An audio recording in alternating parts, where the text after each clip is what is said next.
is AkpoBari Celestine, the team lead, Media Corps Environmental Development Initiative. Welcome to Newsday. I want to say thank you very much. Really, really sad. What do you make of that particular piece of documentary by our own 𝐜𝐤𝐫𝐢 on this issue?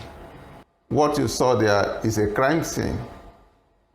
And I was so angry that, like I said during that interview, that no less a personality like the NSA, the Minister for Environment, and the Minister for War paid a visit to that place, saw what happened, and as we speak, nothing has been done to clear that mess or to give water to the community, because their only source of drinking water have been polluted.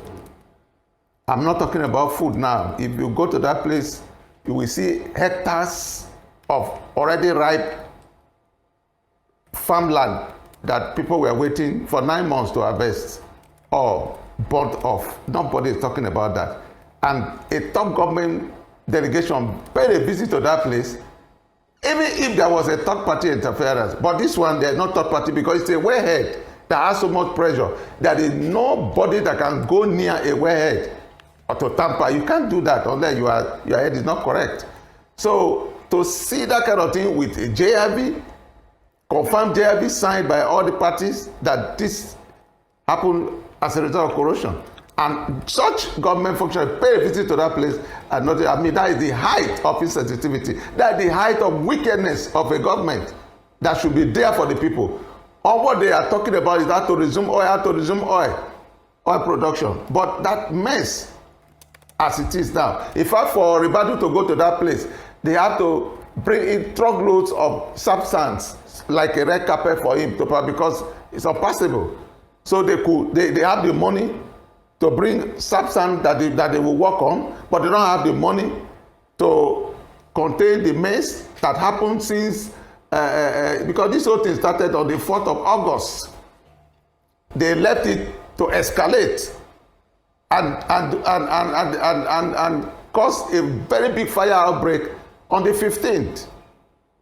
Then they came to do a shabby capping, and now the big one happened on December 4th that led to the visit of the NSA on the 22nd. So it's a mess. It shows how the government of Nigeria has left people to their problems. They are not there to solve any problem. They are just there to take like the oil companies. And thank you for clearing that up. Of course, from the report from our correspondent, it's been 6 months since the oil spills occurred in Kpean. Cleanup and mediation efforts, like you rightly confirmed, haven't happened in spite of the top government delegation that visited. And now that you're seeing that this does not appear to be a priority, but instead, like you mentioned in the report, we're seeing that the priority is to resume oil production. What other options are you looking to explore in order to get the outcome that you desire, seeing that this is probably not getting where you would like for things to go?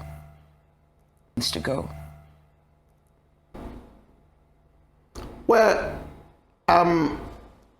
there is an ongoing cleanup, although that cleanup, it is the polluters that are paying for it. The government of Nigeria is yet to contribute 1 kobo to the ongoing cleanup in Ogoni. So we want the international community that has been part of our campaign to assist in amplifying our voices so that the world will know that the government of Nigeria is about coming back to kill every person in Ogoni, as they did in 1994 and 95. So we are going to intensify our non-violent campaign. Don't forget that our struggle is a non-violent one. We'll continue that. We want the oil companies to immediately fence all the 17 oil wells within that Yola area. In Kpean alone, they have 15. They should fence it up, and there should be immediate decommissioning, because that was what UNEP recommended. If they are decommissioned properly, this whole thing will not happen. I was in 𝐜𝐤𝐫𝐢 not long ago. 𝐜𝐤𝐫𝐢 that they shut down the oil wells in the 70s was still pumping crude into people's farm and river. So they need to take a very strong measure in clearing the mess that they have generated in the Niger Delta. I will also want them to immediately reverse everything that they have done about divestment. Because these guys that polluted this place are trickishly walk away from the land, leaving the mess for smaller companies that they even gave money to. Don't forget that Shell gave money to Renaissance to buy the, I've not seen where a buyer will borrow money from the seller to buy something. That's what happened. The managing director, CEO of Renaissance now, Atta, was a big man in Shell. So indirectly Shell are just, but what we are saying is that they must reverse everything that have been done on divestment so that these guys will come back and clear their mess, and immediate effort to be made to conduct a study in every polluted site in the Niger Delta, because the whole Niger Delta is messed up and Ogoni will not be clean until the whole other polluted sites are cleaned. Because if there's a pollution in Okirika, in Bonny, in Bayelsa, it will get to Ogoni. Ogoni is not an island. The government of Nigeria to think of a comprehensive cleanup of the entire Niger Delta. But right now, they need to immediately declare a state of emergency in Kpean.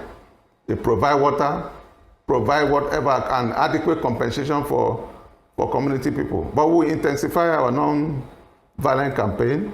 We will not allow any resumption of oil operation until all our legitimate demands as enshrined in the Ogoni Bill of Rights have been advised that other any nationality in Nigeria are already enjoying in abundance. How many oil wells in Abuja that has all this money? So we will not allow them to mess us up.